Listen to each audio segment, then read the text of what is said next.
আসসালামু আলাইকুম, welcome to মাসিবিয়া cooking recipe. আজ আমি পাবদা মাছ ভুনা রেসিপি নিয়ে আসলাম।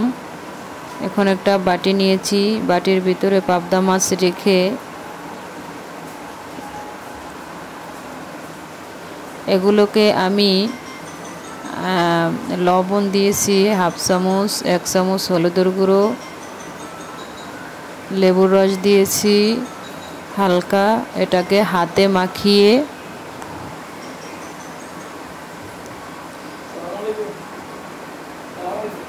চুলে একটা প্যান বসিয়ে পরিমাণ মতো তেল দিয়ে দিলাম।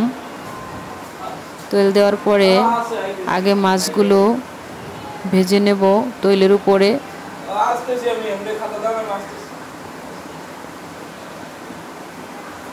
এভাবে মাছগুলো আমি পাতিলে দিয়ে দেব।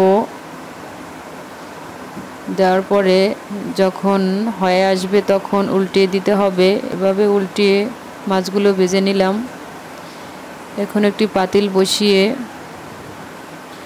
হাফ কাপ তেল দিয়ে 1 কাপ পেঁয়াজ কুচি দিয়ে এটাকে আমি তেলের উপরে ভেজে নিয়ে আদা রসুন বাটা,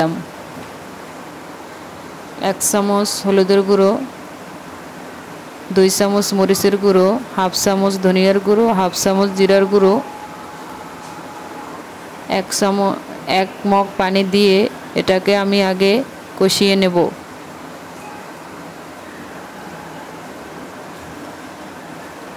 মশলাটাকে আগে তেলের উপর ভালোভাবে কষিয়ে নেব, যাতে মশলার গন্ধটা যেন না আসে।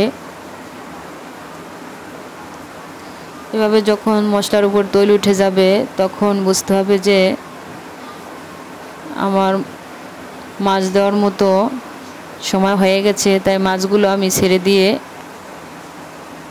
এবং শেষ মুহূর্তে ধনিয়া পাতা কুচি দিয়ে দিলাম আর কেটে রাখা 3-4টা কাঁচামরিচ দিয়ে দিলাম।